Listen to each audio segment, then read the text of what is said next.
നമ്മുടെ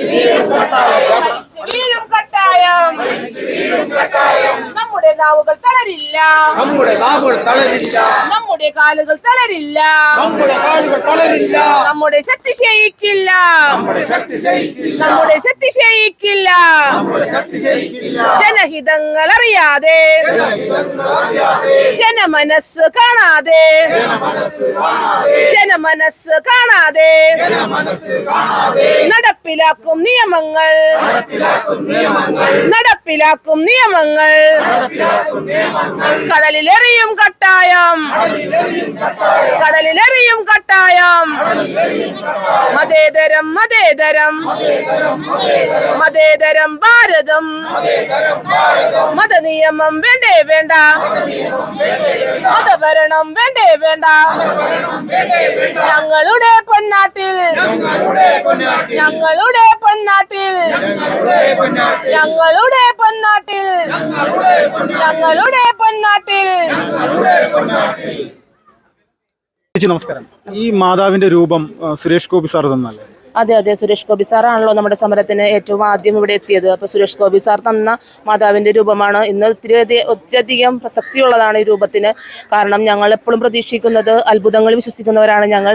അപ്പോൾ ആ അത്ഭുതം ഇന്ന് പാർലമെന്റിൽ സംഭവിക്കാൻ പോവുകയാണ്. അപ്പോൾ അതുകൊണ്ട് തന്നെയാണ് ഇന്ന് മാതാവിന്റെ രൂപം ഇവിടെ വെച്ച് ഞങ്ങൾ പ്രത്യേകം പ്രാർത്ഥന നടത്തുന്നത്. നാളായി ഈ ഒരു രൂപം തന്നിട്ട്? സാർ ഇപ്പോൾ തന്നിട്ട് ഏകദേശം സമരത്തിന്റെ 30 ദിവസം കഴിഞ്ഞപ്പോൾ തന്നെ സാർ ഇവിടെ വന്നിരുന്നു. അപ്പോൾ അന്ന് തന്ന രൂപമാണിത്. ഇപ്പോഴും ഞങ്ങളത് സൂക്ഷിച്ചു വെച്ചിട്ടുണ്ട്. എത്രത്തോളം പ്രതീക്ഷയുണ്ട് ഇന്നത്തെ ഒരു ബില്ലുമായി ബന്ധപ്പെട്ടുകൊണ്ട്? വളരെ പ്രതീക്ഷയുണ്ട്. ഞങ്ങൾ 100% പ്രതീക്ഷ അർപ്പിച്ചിരിക്കുകയാണ് ഈ വഖഫ് നിയമ ഭേദഗതി ബില്ലിൽ. അത് പാസ്സാകുമെന്ന് തന്നെയാണ് ഞങ്ങളുടെ പ്രതീക്ഷ. ആ പ്രതീക്ഷയ്ക്ക് ഒത്ത് ഞങ്ങളെല്ലാവരും പ്രതീക്ഷയോടെ കാത്തിരിക്കുന്നു.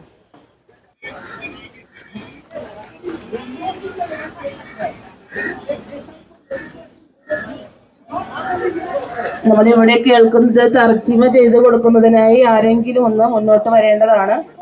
ഹിന്ദിയും ഇംഗ്ലീഷും ഒക്കെ അറിയുന്ന ആരെങ്കിലും തന്നെ മുന്നോട്ട് വരേണ്ടതാണ്. നമ്മുടെ പാർലമെന്റ് സമ്മേളനം തുടങ്ങിയിട്ടുണ്ട്.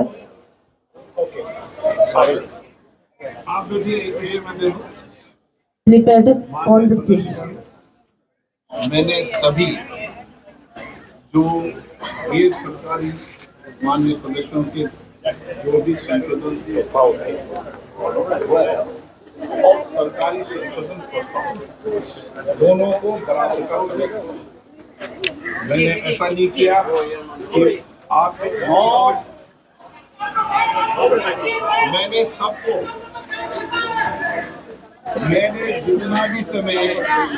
അപ്പൊ നമ്മളെ സഹായിക്കുന്നതിനായി, നമ്മളൊന്നും വലിയ ഹിന്ദിക്കാരും ഇംഗ്ലീഷുകാരല്ലാത്തത് കൊണ്ട് നമ്മളെ സഹായിക്കുന്നതിനായി അഡ്വക്കേറ്റ് നോബൽ സാർ ഇവിടെയുണ്ട്. നമുക്ക് തർജ്ജിമ ചെയ്ത് തരാനായിട്ട് സാറിനെ സ്നേഹപൂർവ്വം ക്ഷണിക്കുകയാണ്.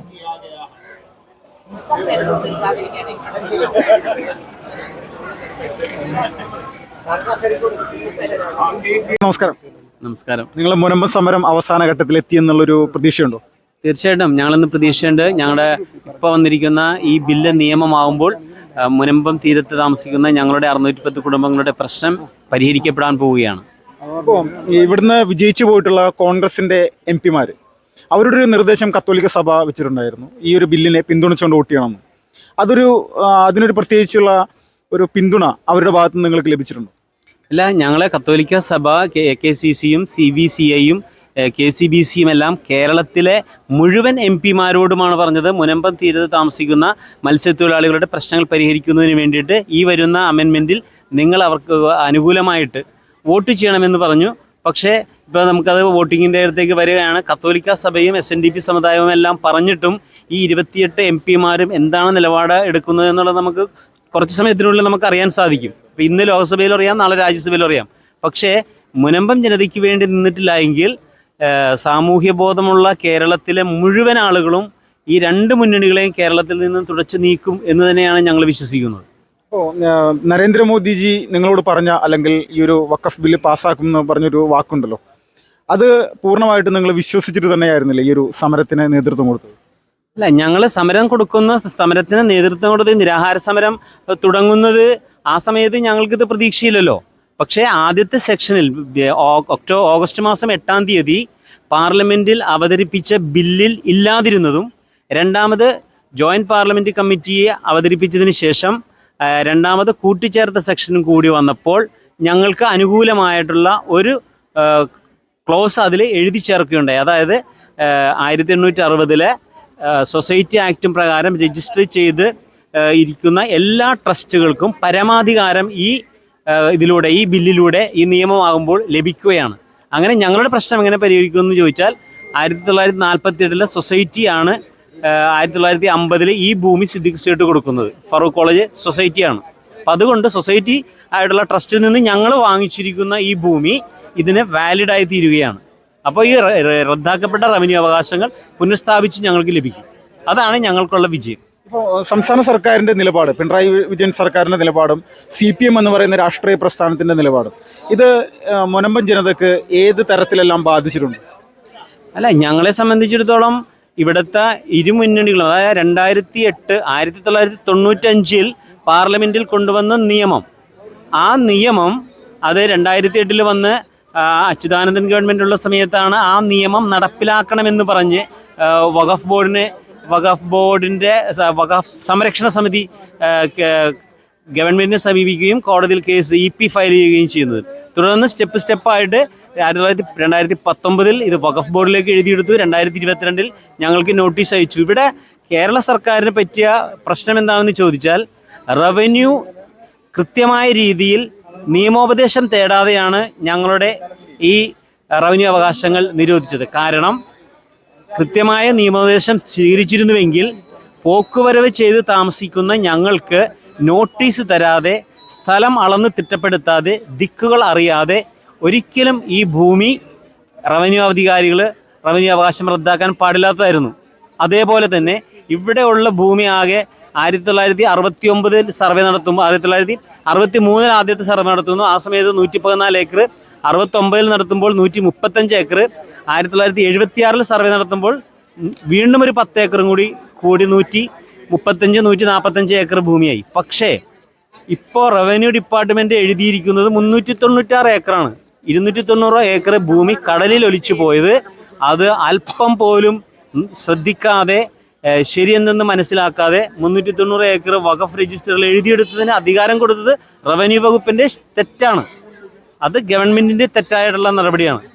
അപ്പോൾ കടലിൽ ഒലിച്ചു പോയത് അവർ കണക്കാക്കുന്നില്ല. SDP പോലെയുള്ള സംഘടനകളുടെ ഭാഗത്തുനിന്നുള്ള പ്രതികരണം എങ്ങനെയായിരിക്കും എന്നാണ് നിങ്ങൾ പ്രതീക്ഷിക്കുന്നത്? SDP പോലെയുള്ള സംഘടനകളുടെ ഭാഗത്തുനിന്നുണ്ടായ പ്രതികരണം, ഇനി വരാനിരിക്കുന്ന ഈ ബില്ലിന് ശേഷമുള്ള പ്രതികരണം എങ്ങനെയായിരിക്കും എന്നാണ് നിങ്ങൾ പ്രതീക്ഷിക്കുന്നത്?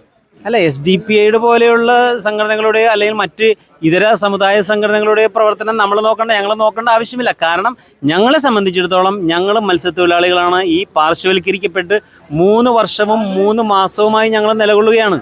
ഞങ്ങളെ കൈപിടിച്ചുയർത്താൻ, ഞങ്ങളെ മുങ്ങിത്താന്നുകൊണ്ടിരിക്കുമ്പോൾ ഞങ്ങളെ കൈപിടിച്ചുയർത്താൻ ആരും ഉണ്ടായിരുന്നില്ല. ഞങ്ങളെ ഇപ്പോൾ ഇവിടെ വന്ന് ഞങ്ങൾക്ക് സംരക്ഷണത്തിന് ആദ്യം സുരേഷ് ഗോപി അതിന് വരുന്നു. അതോടൊപ്പം തന്നെ ഞങ്ങൾക്ക് അഡ്വക്കേറ്റ് ഷോൺ ജോർജ്, അതേപോലെ തന്നെ രാജീവ് ചന്ദ്രശേഖർ, അനൂപ് ആന്റണി തുടങ്ങിയ നേതാക്കന്മാരുടെ ശക്തമായ ഇടപെടലുകൾ മൂലമാണ് ഞങ്ങൾക്ക് ഇന്ന് ഈ പാർലമെൻറ്റിൽ ആദ്യം വന്ന ഇതിൽ ഉണ്ടാകാതിരുന്നതും ഇപ്പോൾ കൂട്ടിച്ചേർത്തതിൽ വന്നിരിക്കുന്നതും. അവർ ഞങ്ങളുടെ മുനമ്പൻ ജനത്തെ രക്ഷിച്ചിരിക്കുകയാണ് ആക്ച്വൽ. ഇപ്പോൾ പ്രധാനമായിട്ട് ഇവിടെ നിന്ന് പോയിരിക്കുന്ന MP-മാരുടെ ഒരു നിലപാട്, അത് ഈ വഖഫ് ബോർഡിന് പൂർണ്ണമായിട്ടും അനുകൂലമായുള്ള കാരണം എന്താണ്? അല്ല, അത് നിക്ഷിപ്ത താല്പര്യം. ഞങ്ങളിവിടെ താമസിക്കുന്നു. ഞങ്ങൾ ഈ പറയുന്ന മുനമ്പം തീരത്തിലെ ഇത്രയും ആളുകളുടെ പ്രശ്നം ഞങ്ങൾ വഞ്ചി സ്ക്വയറിൽ വെച്ച് ഒരു ശ്രദ്ധ ക്ഷണിക്കൽ നടത്തിയിരുന്ന സമയത്ത് ഞങ്ങളവിടെ പ്രഖ്യാപിച്ചതായിരുന്നു. അന്നേരം ഞങ്ങളുടെ MP ആയ ഹൈബീഡൻ അവിടെ സന്നിഹിതനായിരുന്നു. അദ്ദേഹത്തോട് ഞങ്ങൾ പറഞ്ഞത് 6 മാസം കൊണ്ട് ഈ പ്രശ്നം പരിഹരിച്ചില്ല എങ്കിൽ ഇവിടെ ഒരു കേരളത്തിലെ രാഷ്ട്രീയ ധ്രുവീകരണം സംഭവിക്കും. ഇന്നുള്ള പല MP-മാരും വരും കാലങ്ങളിൽ മത്സരിച്ചാൽ ജയിക്കാൻ പറ്റാത്ത സ്ഥിതിയിലേക്ക് എത്തിപ്പെടുമെന്ന് പറഞ്ഞിരുന്നു. പക്ഷേ ഈ 28 MP-മാരും പാർലമെൻറ്റിൽ ഞങ്ങൾക്ക് വേണ്ടിയിട്ട്, മുനമ്പം തീരത്ത് താമസിക്കുന്ന ഈ സാധാരണക്കാരായ ജനങ്ങൾക്ക് വേണ്ടിയിട്ട് ഒരു വാക്ക് പോലും ശബ്ദിച്ചിട്ടില്ല.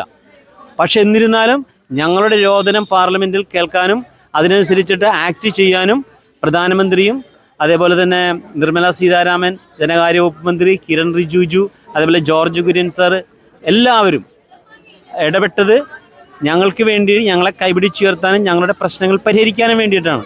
അപ്പോൾ അതിൽ ഞങ്ങൾ നീതിബോധമുണ്ടാകുകയാണ്.